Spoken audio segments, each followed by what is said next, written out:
Olá a todos, meu nome é Júlio César, sou professor de Telecélula Belo Horizonte, cursos níveis 1 e 2 e do curso nível 3. Hoje vamos abordar um tema bem bacana aqui no nosso vídeo, que é falando sobre solda, seus insumos para utilização, as suas temperaturas. Vamos falar sobre várias coisas aqui interessantes com relação à solda e no processo de solda também, certo? Então, eu vou começar primeiro com uma introdução. Vamos falar uma introduçãozinha sobre solda, sobre algumas coisas bem legais aí que eu acho que é importante para que a gente possa começar a entender como funciona isso. A gente vai falar também sobre temperaturas de solda, temperaturas de ponto de fusão, como fazer para retirar alguns componentes do circuito utilizando determinado tipo de temperatura. Tem pessoas que gostam de usar temperaturas elevadíssimas, Tem gente que trabalha com a estação de ar na temperatura mais alta possível, ferro de solda com a temperatura mais alta possível. E o interessante não é isso. Quanto mais alto você trabalha com a estação de ar, mais você vai desgastar, mais você vai deteriorar a sua placa por consequência do calor, Então eu vou explicar para vocês, tudo sobre isso daí. Então vamos lá, eu vou falar um pouquinho aqui sobre a introdução e a gente logo em seguida eu mostro para vocês os insumos e tudo mais. Vamos lá. Solda é o processo de união entre duas superfícies, onde o contato elétrico feito neste processo deve ser perfeito, livre de erros. Ele é utilizado na construção, na interligação, na recuperação de componentes e equipamentos eletroeletrônicos. A função da solda, gente, é unir o lead do terminal, que é aquela partezinha do terminal, onde ela é prateada, onde tem uma platina ali, do terminalzinho do componente eletrônico, do capacitor, resistor, esses componentes que a gente solda na placa. Então nós vamos unir esse lead do terminal na ilha da placa, que é aquela partezinha onde todo mundo conhece como pad, Então, a função da solda é unir o lead do terminal à ilha da placa perfeitamente, certo? Então, vamos lá. Tipos de solda que existe. Existe a solda tin lead, que é esse tipo de liga de solda aqui. Ela é a base de 62% de estanho e 38% de chumbo. Ou ela pode também ser encontrada na proporção de 63/37, 70/30, 60/40. Então, existem várias proporções que você consegue encontrar o tipo de liga de solda. A característica dela, ela tem uma temperatura média de ponto de fusão, 183 graus Celsius. Ela tem boas propriedades mecânicas e elétricas, boa molhabilidade, que é a capacidade que ela tem de umedecer. Contém chumbo na sua composição, isso faz com que ela tenha baixo custo, e é altamente nociva ao meio ambiente e à saúde. Então, ela causa uma doença chamada de saturnismo. Tá? Então, a exposição a esse tipo de solda que contém chumbo, a longo prazo, ela causa esse problema de saúde chamado saturnismo. Então, aqui nós temos um componente BGA, um modelo de um componente BGA que foi soldado com liga à base de chumbo e estanho. Então vocês podem perceber lá que a solda é uma solda vistosa, uma solda bonita, quando você está aquecendo ela chega até a aparecer aquele aspecto brilhante, certo? Diferente de outros tipos de ligas de solda que dá aquele aspecto fosco, aquele aspecto que parece que ela não derreteu, que ela está com impureza ou alguma coisa assim, certo? Então, nós temos também uma norma chamada de norma RoHS, e ela entrou em vigor em dia 1º de julho de 2006. Essa norma, ela faz com que todo mundo que fabricavam as soldas com chumbo parasse de fabricar. Então, ela proíbe a comercialização de qualquer tipo de produtos eletroeletrônicos que contenham metais pesados, como chumbo, cádmio, mercúrio e cromo. Então, esses 4 metais aí, eles causam, muitos problemas à saúde, eles são nocivos à saúde. Então, desde 1º de julho de 2006, a OMS, a Organização Mundial de Saúde, colocou essa norma em vigor e todos os fabricantes que fabricavam produtos eletroeletrônicos aderiram a essa norma. Então, até essa data, né, de 1º de julho de 2006, todos os componentes eletrônicos eram soldados com liga de estanho e chumbo, chamadas de tin lead, sendo que o chumbo possui elevada toxicabilidade. Então, os resíduos que são produzidos durante essa obtenção e reciclagem das ligas podem contaminar a água, o ar e o solo. Então, pessoal, eu vou mostrar para vocês depois que tipo de liga que é essa. É aquela soldazinha de fio, né? Onde você tem ela num rolozinho. Vou mostrar para vocês na hora que eu estiver falando sobre os insumos.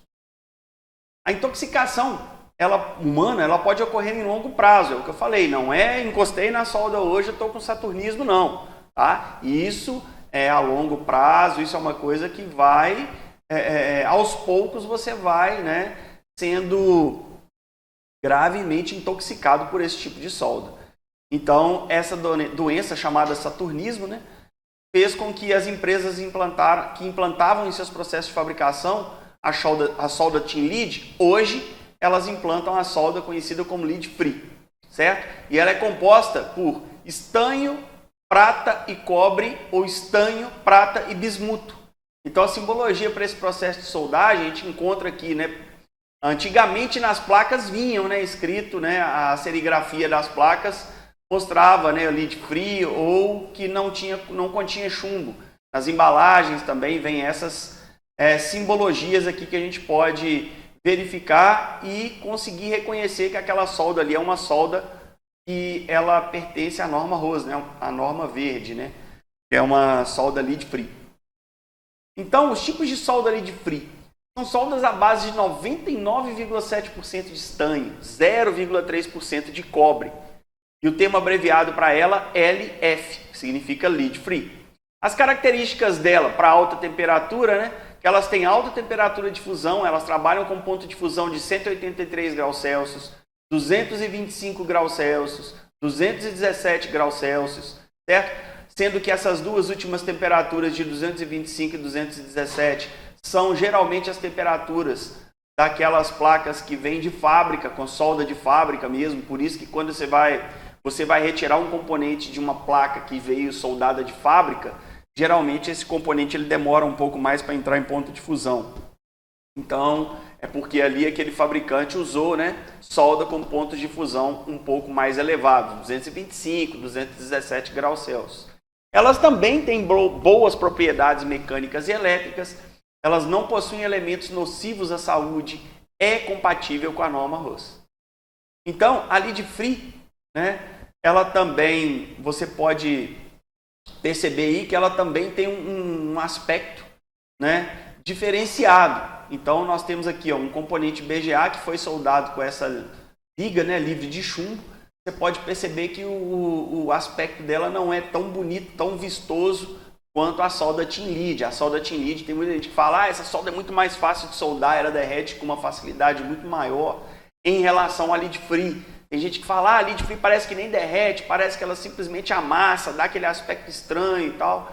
Então, tudo isso, gente, vai depender da temperatura de ponto de fusão da solda, do tipo de liga que é a mistura de solda. Existem vários tipos de metais diferentes que podem ser misturados, né, ao estanho para, junto com ele, criar uma liga de solda, né, que essa liga de solda ela é considerada lead free, que é uma liga livre de chumbo. Certo? Aqui nós temos uma temperatura de solda e essa tabela de temperatura aqui é bem bacana, porque isso aqui mostra para a gente exatamente o processo que a solda faz até entrar em seu ponto de fusão total. Então, aqui eu tenho, né, um início de aquecimento na placa, certo? Então, esse início de aquecimento na placa de circuito, geralmente ele começa com a temperatura ambiente. Quando você incide calor na placa através da estação de ar, por exemplo, a regulagem da estação de ar, quando ela estiver regulada para uma temperatura na qual você vai fazer um determinado procedimento, ela começa a ter esse aquecimento no circuito. Então essa placa ela vai aquecendo, à medida que ela vai chegando nesses passos aqui onde estão delimitados, são os passos de pontos de temperatura, onde a gente tem uma mudança bem brusca de temperatura. Então ela começa aqui embaixo da temperatura ambiente, vai aquecendo, quando chega mais ou menos nesse ponto onde eu estou mostrando para vocês aqui, ó, ela já está num ponto de aquecimento bem alto, E quando ela continua com esse aquecimento bem alto e chega exatamente nesse ponto aqui, é o ponto aonde ela estabiliza. Esse ponto onde ela estabiliza, vocês podem perceber que ele tem um tempo aqui, ó, onde não tem variação de temperatura, porque a gente sempre trabalha, né, com a temperatura em relação ao tempo. Então aqui nós já estamos com uma temperatura bem próxima a 225, 235 graus Celsius, certo? Então esse espaço de tempo aqui, ó, é o espaço de tempo que nós temos para poder retirar um componente da placa ou para colocar esse componente na placa novamente. Então esse espaço de tempo é onde a solda está totalmente em ponto de fusão, totalmente derretida, e onde você vai retirar ou colocar um componente caso você esteja recolocando, né, os componentes na placa novamente. Depois desse tempo aí que você colocou e retirou ou retirou os componentes da placa, tem muita gente que sopra a placa, tem muita gente que faz vários tipos de processos. Então esses processos não são bem vistos aí pela liga de solda, vamos dizer assim, né? Porque quando você tem um processo muito abrupto, né, por exemplo, eu tenho aqui uma temperatura extremamente alta, 225 graus Celsius, e de repente eu coloco um álcool, um fluxo líquido, sopro, coloco um cooler, alguma coisa assim, essa temperatura no seu máximo, ela cai ao mais baixo possível, de uma vez. Então, essa queda de temperatura muito brusca, muito abrupta, né, é uma queda de temperatura que pode proporcionar com que essa liga perca a sua qualidade. Aí a sua liga de solda perdendo a qualidade, você vai ter o quê? Solda fria, solda trincada, né? Qualquer tipo de impacto que tiver no seu aparelho ou na sua placa de circuitos, pode acontecer de um componente deslocar do lugar, e esse componente se deslocando do lugar, né, pode causar algum dano na placa, ou pode causar até mesmo intermitência, hora funciona, hora não funciona. Então é uma coisa que pode acontecer. Então deve-se respeitar aqui, ó, todo o processo de resfriamento, certo? Até que ela diminua para uma temperatura bem baixa e você possa terminar de fazer todo o seu procedimento de manutenção. Então é muito importante todos esses passos, todos esses steps, todo esse ciclo aqui de aquecimento e desaquecimento da solda tem que ser respeitado, ok? Isso é muito importante. Então, como a gente está falando de temperatura das soldas, muitas pessoas falam, pô, Júlio, qual temperatura que eu devo trabalhar? Eu aprendi com um amigo que eu tenho que trabalhar sempre no máximo, eu aprendi com um outro que eu tenho que trabalhar mais no mínimo. Como é que é? Como que funciona isso? Olha, a questão de temperaturas de solda para trabalho, né, tempo em relação à temperatura, ela vai mudando de acordo com o tipo de liga que chega no mercado. Então, hoje em dia, a gente tem muitas ligas no mercado, tem as ligas mais antigas e tem essas ligas mais novas que são misturadas, as lead free, certo? E temos também no mercado as ligas team lead. Então, muitas dessas ligas você consegue trabalhar com um ponto de fusão mais baixo e, ao mesmo tempo, né, consequentemente, colocar uma temperatura também mais baixa. Isso proporciona para a gente uma segurança maior no procedimento. E em determinados casos é interessante que se use sim essa temperatura mais baixa, porque para evitar qualquer tipo de dano em conectores plásticos ou até mesmo em alguns circuitos integrados, onde do lado contrário da placa tem um circuito que não pode levar muita temperatura, que é o caso dos codecs de áudio dos iPhones, né, 7, 8 e alguns outros modelos. A gente vai falar disso daí, eu tenho uma placa aqui, eu vou mostrar isso para vocês também. Certo? Então vamos continuar aqui na nossa parte de temperatura das soldas. Eu tenho aqui, né, nessa temperatura das soldas aqui, as tipos de ligas de solda, né? Vários tipos de liga com vários tipos de metais diferentes, né? Aqui a sua nomenclatura e aqui a sua temperatura de ponto de fusão. Então a gente aqui tem alguns compostos, né, alguns metais que estão contidos na tabela periódica de química. E esses metais, todos eles são utilizados também na mistura de liga de solda. O chumbo, né, na tin lead, o estanho, cobre, prata, bismuto, índio, todos esses outros aqui são utilizados na lead free, ok? Então aqui a gente tem uma temperatura, uma tabela de temperatura padrão, para aqueles modelos de temperatura da Griffin, né? E aqueles AIDA, aquelas Yachun mais antigas. Então, esse aqui é a nossa tabela de temperatura. Então, vocês podem perceber aqui, ó, 100 graus de temperatura, o volume do ar no máximo. A gente consegue fazer alguns procedimentos, como secar a placa, remover qualquer tipo de adesivos, LCD, né? Lembrando que hoje em dia não se aquece bateria. Antigamente o pessoal aquecia a bateria para poder descolar, né? Então, hoje em dia já existem outros métodos que são mais seguros, né? Então não se aquece bateria para fazer a retirada dela. 200 graus, volume do ar no set, retirada de resina. Então quando a placa estiver resinada, muita gente hoje ainda usa aqueles removedores de resina que são muito tóxicos, né? São o cheiro muito forte e tal, então aquilo acaba sendo prejudicial para a saúde também e para a própria placa de circuito. Então não se utiliza mais aqueles removedores de resina, né? Desculpa. A gente consegue fazer isso colocando uma temperatura de 200 graus e com um explorador, né, por exemplo, um Qianli 007, sem querer fazer propaganda da marca, mas que é uma ferramenta espetacular para retirada de resina. Então, pode ser utilizado ele ou qualquer um outro que você consiga, né, uma espessura bem fina para passar por entre os componentes que estão na placa e retirar e sem danificar todos eles. Nós temos aqui também 250 graus, volume do ar no set, retirada de blindagens, né? Pode acontecer de você ter que aumentar um pouco mais. Então, todas essas temperaturas que eu estou falando aqui, pessoal, né? Dependendo da temperatura ambiente que você tiver também. Um ar-condicionado, um ventilador, uma janela aberta, uma porta, uma corrente de ar que passar ali pela sua bancada, tudo isso pode influenciar também aqui nessas temperaturas. Então, pode acontecer de você colocar um pouco para mais, um pouco para menos, até uns 10, 15, às vezes 20% ali em cima desse valor, dependendo, né, também da região que você está trabalhando.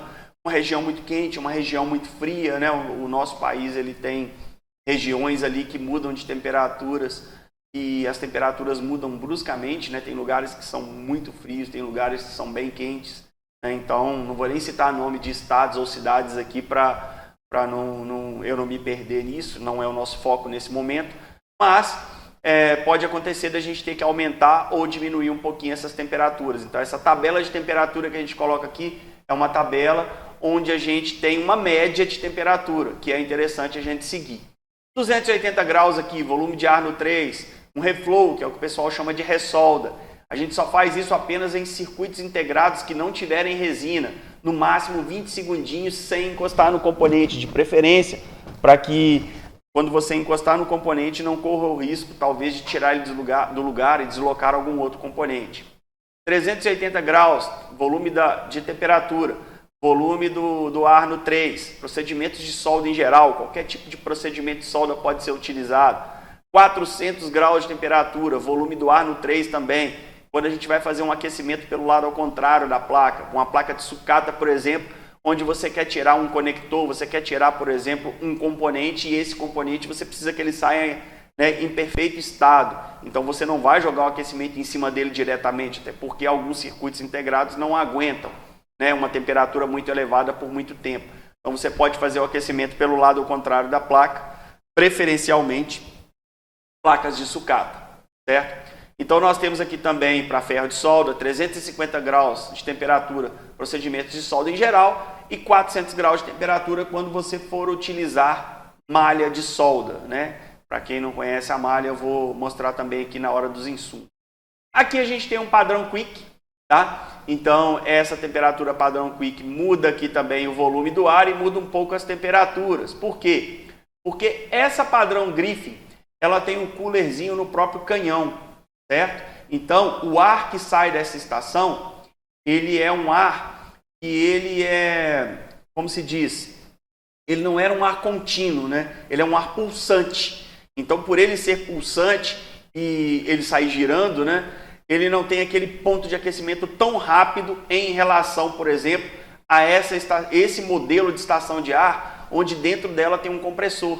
Então, esse compressor joga um volume de ar, né, com uma velocidade um pouco maior ou menor, de acordo com o que você for regular, um volume legal, né, um volume bom, e ele chega ao seu ponto de temperatura mais rápido, porque ela é um uma estação de ar que manda um volume contínuo, né, que manda um ar contínuo e não um ar pulsante igual a estação anterior. Aqui nós temos a tabela com as temperaturas respectivas, aos volumes do ar respectivos e aqui os procedimentos. São basicamente os mesmos da tabela anterior. Eu tenho uma outra tabela aqui, que é uma tabela mais atualizada aqui da Telecélula, né, onde a gente tem aqui, por exemplo, ó, estação de solda ar, o ponto de fusão, a temperatura, a vazão do ar e o tipo de bico que é utilizado, né, se é o bico fino, se é o bico médio, se é o bico mais grosso, né, então tudo isso também influencia no desempenho do seu procedimento de solda.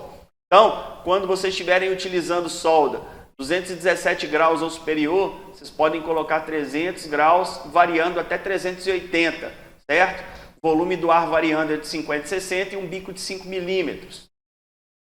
Aqui, na temperatura de 183 graus Celsius, vai variar de 270 a 350, né? Também o volume do ar aqui, a vazão do ar, vai variar de 50 a 60, também um bico de 5 milímetros. Quando vocês estiverem trabalhando com uma liga de solda com temperatura baixa, que é a low temperatura, né? Onde eu tenho uma temperatura... Gostou do inglês? Onde eu tenho uma temperatura mais baixa, né?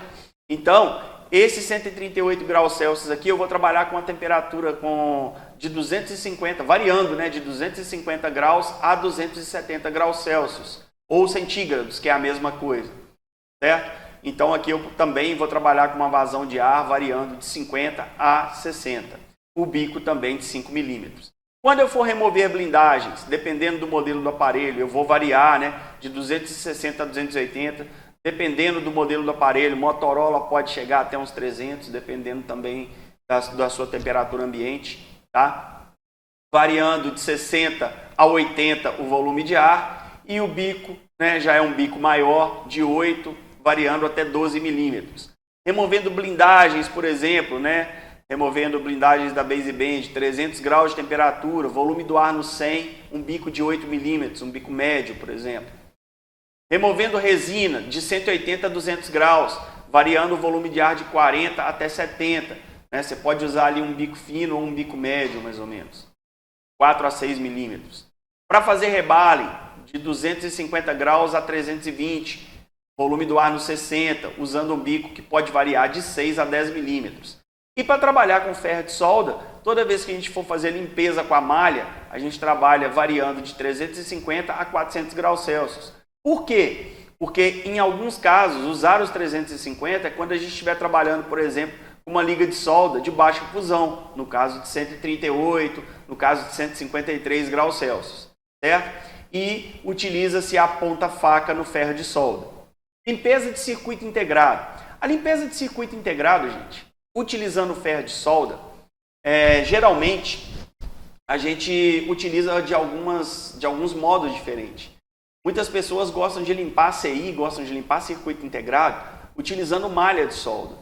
Dependendo do tamanho do circuito integrado, se você utilizar malha de solda, você vai estragar todo o circuito. Porque às vezes você não consegue dimensionar a força que você aplica com o ferro de solda e a malha em cima dele, causando atrito, e esse atrito pode simplesmente tirar todo aquele verniz que fica em cima do CI e fazer com que todas aquelas trilhas fiquem expostas, e depois você acaba, na hora de fazer o rebaling, né, fechando um curto em tudo ali. Então, isso daí não é nada interessante, né? Existem técnicas para poder fazer essa reposição da resina, mas é aquele negócio. Lembrem-se dessa grande máxima aí, ó, quanto menos é mais. Quanto menos interseção eu puder fazer num componente, numa placa, num circuito, melhor é para aquele circuito, placa ou equipamento, ou até mesmo componente, certo? Dependendo do tamanho do circuito integrado, podemos sim, por exemplo, uma memória NAND, né, de iPhone ou um componente maior, pode ser utilizado sim a malha de solda para poder fazer a limpeza da solda, utilizando 350 graus e também a ponta-faca. Então, voltando aqui, vamos falar um pouquinho então sobre os tipos de defeito de solda, né? Quais os tipos de defeito de solda que eu vou encontrar numa placa, por exemplo? O mais comum de todos é a chamada solda fria. Essa solda fria é uma solda trincada ou com fissuras. Então, nós temos ali, né, presença de escória de solda, resto de solda, aquele resto de sujeira, aquela sujeira que fica na solda, montagem errada, curto no lead na ilha, né? Então, quando você coloca solda em excesso e ela acaba encostando em um lead que não é o dela ou numa ilha que não é a dela, falha de refusão, coplanaridade, né? Placa empenada, placa torta, erro de projeto, falta de dissipação térmica adequada, todos esses são tipos de defeito de solda. Eu vou falar dele aqui do mais comum, que é a solda fria, que é aquela falha mais crítica e comum da placa. Ela causa principalmente uma falha intermitente, que é aquele famoso mau contato que todo mundo conhece, né? Então a solda fria ela pode ser causada por falha no processo de resfriamento, ela pode ser causada principalmente, né, por essa falha de processo de resfriamento, que é aquele, quando você dá aquele choque térmico na solda. Ela pode ser causada também por impacto, ela pode ser causada por oxidação, né? Então, tudo isso daí, na hora que você estiver fazendo um processo de solda, encostou no componente, ele se moveu e você não percebeu e ele ficou mal soldado, tudo isso pode causar solda fria, certo? E a grande variação de temperatura do funcionamento do seu aparelho também, tá? Quando você tem uma parte lá no seu aparelho onde tem um alto consumo de corrente, né? Um consumo em excesso, então isso pode acontecer também ali, dependendo da quantidade de aquecimento que a sua placa tiver enquanto você estiver em pleno funcionamento.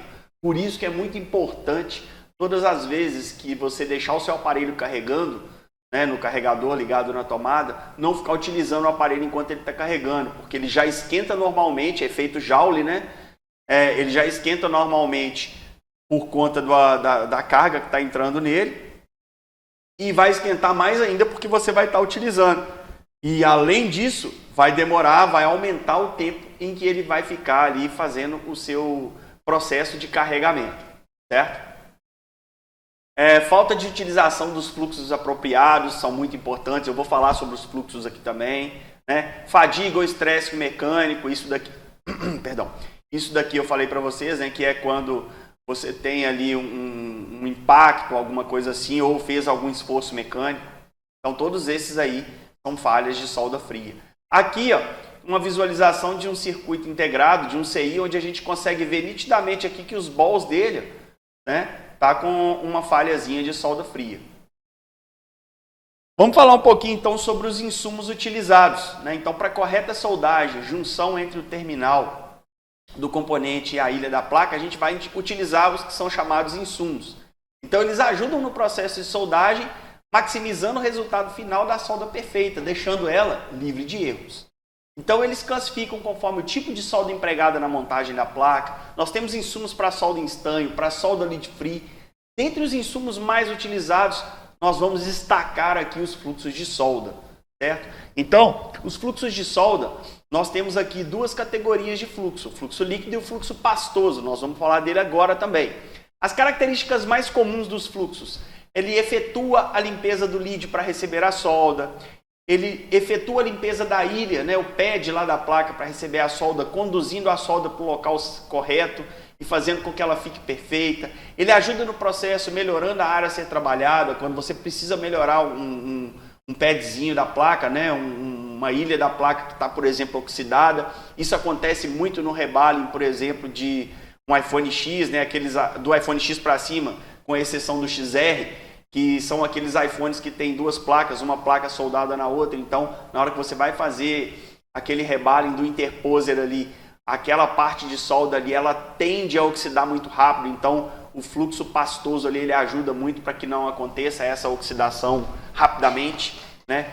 Ela ajuda na dissipação térmica, ajuda na conexão entre as soldas, efetua uma refusão de liga de solda, permitindo a nova conexão da solda perfeita, principalmente quando você está fazendo alguma solda onde já teve um tipo de corrosão, né, em detrimento da oxidação.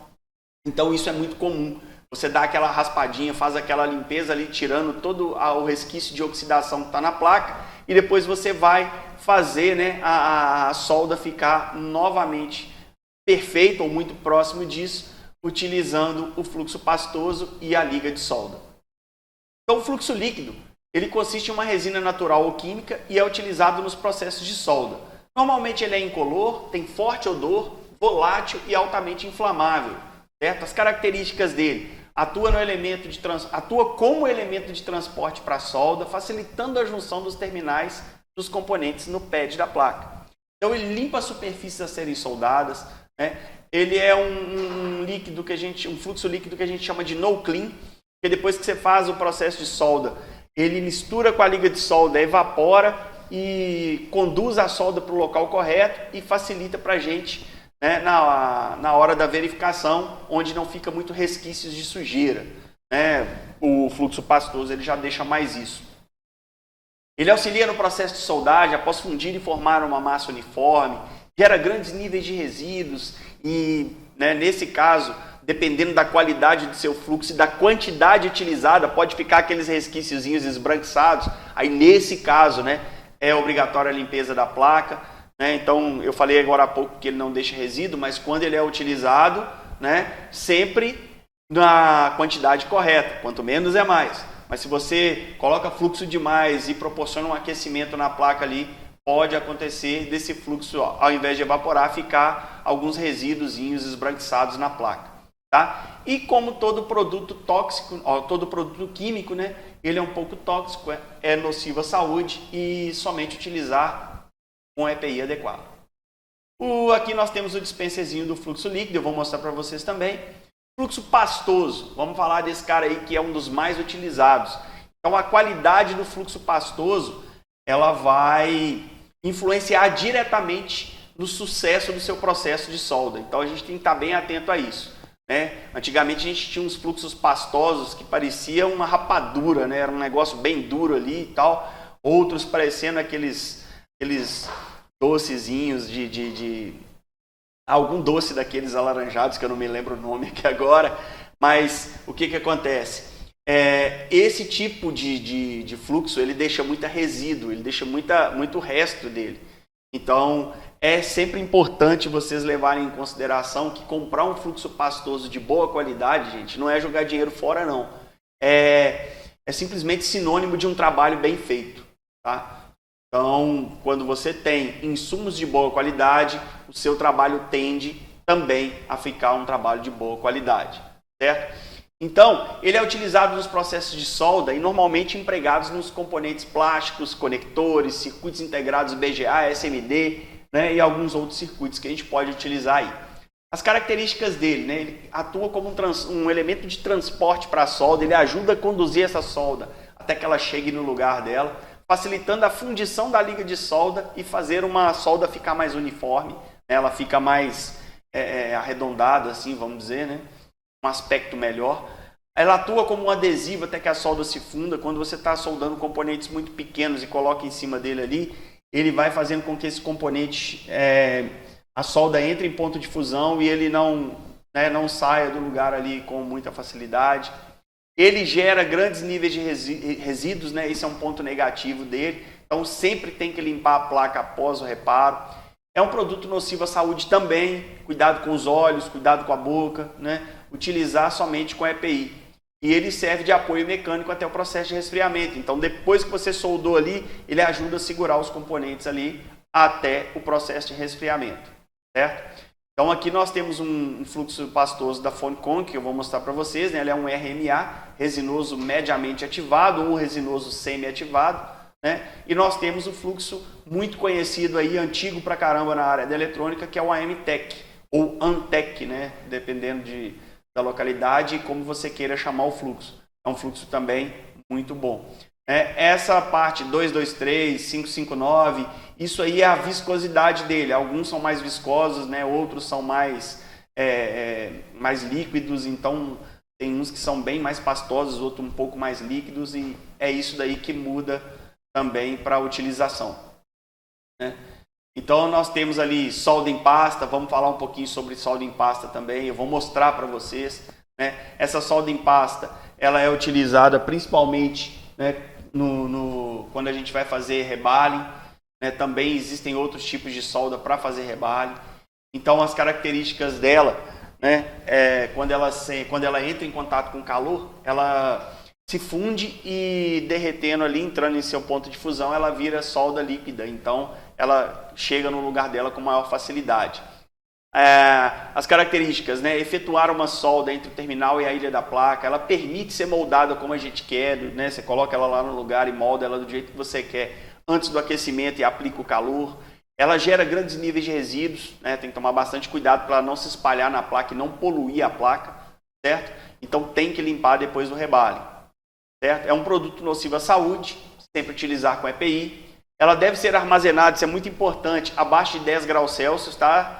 E então muita gente é interessante que ela fique na geladeira, senão ela resseca e perde todas as suas características de funcionamento. E a solda em pasta, gente, é completamente diferente do fluxo pastoso. O fluxo pastoso é um fluxo que vai ajudar a solda a entrar em ponto de fusão e a ficar mais uniforme. A solda em pasta é a solda em estado pastoso, tá? Então são duas coisas totalmente diferentes. Aqui nós temos, né, a solda em pasta, né, 138 graus Celsius e 183 graus Celsius, dois pontos de fusão diferentes. Nós temos também as soldas em esferas, elas eram muito utilizadas no processo de rebale de BGAs de grande porte, né, computadores, notebooks e tal, né, e os computadores desktops, os notebooks, os videogames, né, e algumas outras placas de circuito de grande porte. Hoje nós temos também microesferas, né, para placas de iPhone, para componentes de iPhone e outros Androids. Essas são um pouco mais difíceis de serem encontradas, mas elas existem sim, elas podem ser utilizadas da mesma forma que as Rebale, né, tinham para as placas de computador, para os circuitos BGAs maiores, vamos dizer assim. Então aqui tem uma solda em esfera para que vocês vejam como que ela é. Os stencils para rebale, né? O stencil de boa qualidade hoje é meio caminho andado para um rebale bem feito. Então a gente tem vários tipos de stencils para rebale. Tem o stencil 2D, que são esses stencils mais comuns que a gente vê, e o stencil 3D, que é onde você encaixa o componente no stencil, prende ele, né, e passa a solda em pasta ou as esferas para poder fazer o rebale.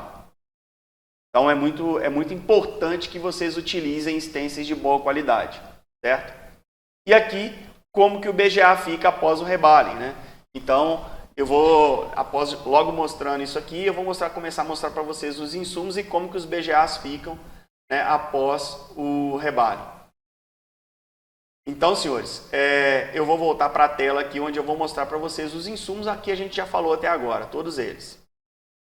Voltando aqui nessa tela, então eu tenho aqui, né, os insumos. Vou começar aqui primeiro com a solda em esferas. Ó. Vocês podem perceber aqui que são microesferinhas, né, de solda. Essas microesferinhas de solda aqui para fazer o rebale. Tá?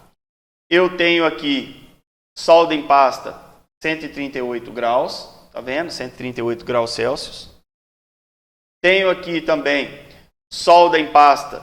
Essa daqui, gente, da marca Griffin. Essa daqui da marca Mechanic. 183 graus Celsius, tá? Tenho aqui uma solda em pasta da Phonicong, também 183 graus Celsius. Então, vocês podem perceber que as diferenças, né, de temperatura de ponto de fusão são bem grandes. Essa daqui 138 e essa 183. Então, essa daqui para fazer circuitos integrados de uma maneira geral. E essa daqui para a gente poder fazer os circuitos integrados que não podem ter grandes aquecimentos por conta de ter algum outro componente do outro lado da placa, e também os conectores plásticos, né? Conectores FPC, conectores tipo C, né? Aqueles conectores que você não consegue alcançar a fileira de trás dos terminais da placa, né? Porque tem uma outra fileira na frente, então tem que ser utilizada a estação de ar com uma solda com ponto de fusão mais baixo, né? Nós temos aqui mais uma solda da Mechanic, que é 183 graus Celsius também, né? Então eu trouxe diversas soldas diferentes aqui para que vocês possam verificar, né, quais são os tipos de solda e o tamanho das suas embalagens, né, para que fique legal para vocês verem que eu vou colocar elas de lado, né? Solda em pasta aqui também e as soldas em esfera.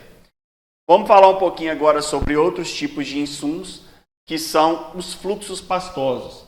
Então, aqui eu tenho um fluxo pastoso que eu coloquei numa seringa, mas já São vendidos também fluxos empastosos em seringas com essa biqueirazinha aqui que facilita para que a gente possa colocar o fluxo pastoso na placa, né, sem excesso, né? Aqui nós temos alguns tipos de fluxo, por exemplo, tem esse fluxo da Relife, que é um fluxo muito bom, né? Tem o fluxo da Mechanic também, que é um fluxo muito bom, né? E outros tipos de fluxo também de outras marcas que são muito bons. Aqui nós temos o fluxo líquido com dispenser ponta-agulha, né? Ele ajuda para que você possa colocar uma quantidade bem pouca, né, de fluxo na sua placa. Então, isso daqui ajuda bastante. Júlio, quando eu devo usar fluxo líquido? Quando eu devo usar fluxo pastoso? Certo? Para utilizar o fluxo líquido, gente, geralmente você vai usar o fluxo líquido em alguns locais onde você não quer muito resíduo, onde você não queira que fica muita sujeira, para facilitar para você limpar depois. E o fluxo pastoso, ele gera muito resíduo. Então, fica aquela coisa assim, olha, não tem muita regra, eu posso utilizar qualquer um deles. Só que, quando a gente for fazer processo de rebaling, é interessante que se use apenas o fluxo pastoso, tá? Então, o fluxo pastoso para rebaling é o indicado. O fluxo líquido ele não funciona com rebaling, por quê? Porque na hora do processo de rebaling, quando você aplicar o calor, o fluxo líquido ele vai evaporar, e quando ele evaporar, você não vai conseguir, né, ter aquela solda perfeita.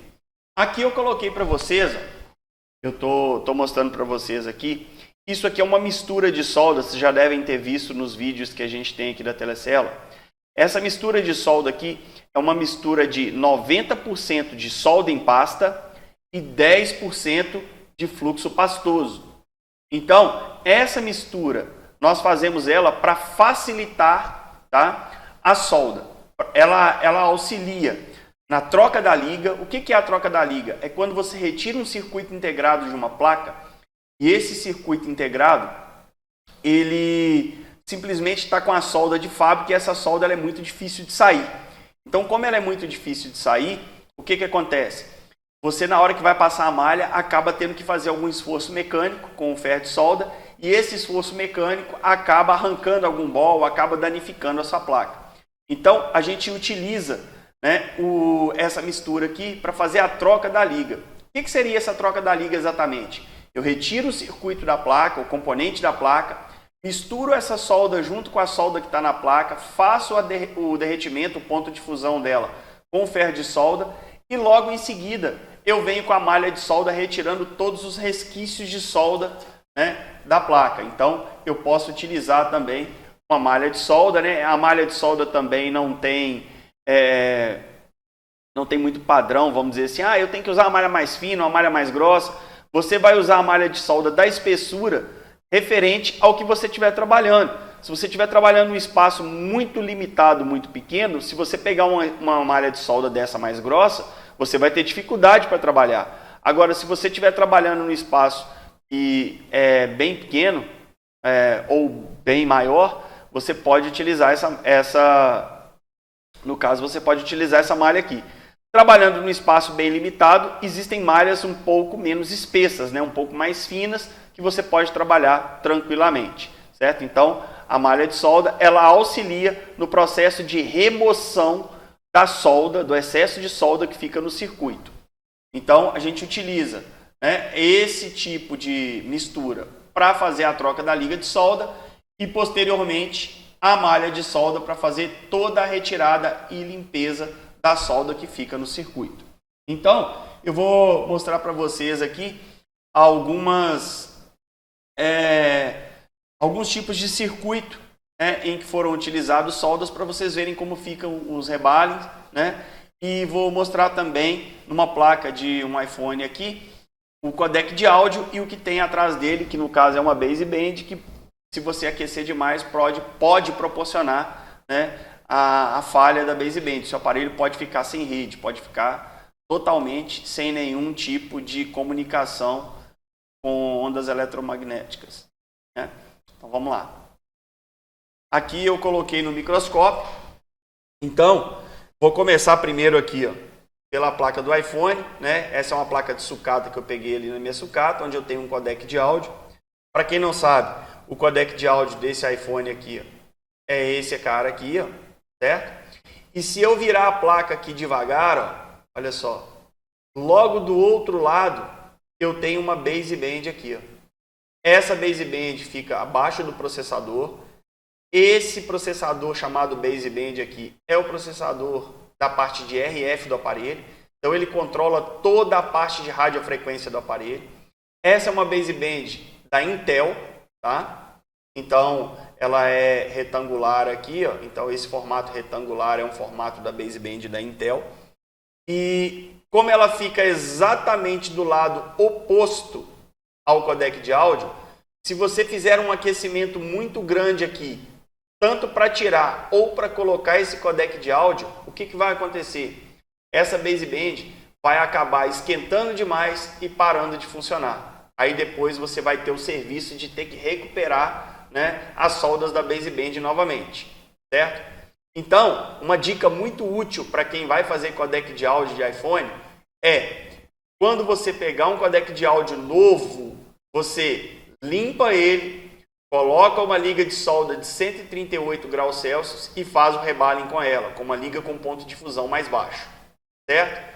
E aí você vai colocar menos calor aqui e não corre o risco de danificar a baseband, certo? Agora, se você tirou o codec de áudio, o problema não é ele, o problema é alguma trilha, é algum componente, alguma coisa, e você vai recolocar esse mesmo codec de áudio, na hora de fazer o rebaling, faça um rebaling também com a solda 138 graus, ok? E a solda 138 graus, ela também pode ser utilizada na hora de fazer a colocação, né, de um conector FPC. Então, a solda do conector FPC, ela pode ser feita, né, com a solda 138 graus. Eu fiz um vídeo falando sobre isso, mostrando como fazer essa solda desse conector FPC aqui, utilizando uma liga de solda com um ponto de fusão mais baixo, ok? Aqui eu tenho uma memória NAND de um iPhone, e essa memória NAND do iPhone aqui, ó, ela está sem solda. Então, se a gente virar ela de lado aqui, ó, a gente pode perceber, ó, que não existe solda nela. A gente pode ver que não tem nenhum relevo, não tem nenhum alto relevo nela. Então, ela está totalmente sem solda. Já aqui, eu tenho uma outra memória NAND. Essa sim, ó, já foi rebalada. Ó. A gente consegue ver os balls em alto relevo. Então, esses balls em alto relevo é que vão fazer o contato dela com a placa. Olha lá. Ó. Então, aqui eu consigo, dependendo do ângulo, né, dependendo de como eu viro, parece que uns estão maiores que o outro. Mas olha lá, ó, eu consigo ver tranquilamente, né, o relevo desses balls, e esses balls são os balls que vão fazer o contato desse circuito com a placa. Aqui eu tenho um outro circuito integrado, eu também fiz o rebaling dele para que vocês vejam. Eu vou dar um zoom aqui, ó, a gente consegue ver, olha lá, ó, o alto relevo dos balls, tá vendo? Então esse circuito integrado aqui, ele foi feito, né, os balls dele, olha lá, ó. Tá vendo? Todos os balls deles foram feitos e todos eles estão exatamente da mesma altura, né? Do mesmo relevo, olha lá. Então aqui, pessoal, né? Como a gente está falando de solda, eu não poderia encerrar, né, a minha participação de solda aqui sem mostrar para vocês os BGAs que aqui estão prontos, né? E já estão devidamente rebalados. Ok? Então, eu espero poder ter ajudado vocês de alguma forma. A gente falou aqui um pouquinho sobre solda. Espero ter ajudado vocês aqui de alguma maneira. E vou voltar de novo aqui para minha tela inicial, para que a gente possa finalizar. Então, pessoal, é isso aí, né? Tudo que a gente tem para falar sobre solda, sobre insumos, nós abordamos, nós falamos aí. É muito interessante que vocês levem a sério a relação tempo e temperatura na hora de trabalhar com uma estação de ar ou até mesmo com ferro de solda. Muita gente ainda tem, né, um mito na cabeça que acha que o ferro de solda pode danificar a placa do mesmo jeito que uma estação danifica. Não. Muitos procedimentos são feitos com ferro de solda porque ele transfere muito menos calor para a placa em relação à estação de ar. O ferro de solda, com relação à transferência de calor, ele não é tão nocivo quanto a estação de ar quando você utiliza em excesso. Mas a estação de ar, se você aplicar calor demais na placa, uma intensidade de calor muito grande, né, uma temperatura muito grande com uma intensidade de volume muito grande, isso pode danificar a placa. O ferro de solda, ele só é perigoso quando você aplica esforço mecânico.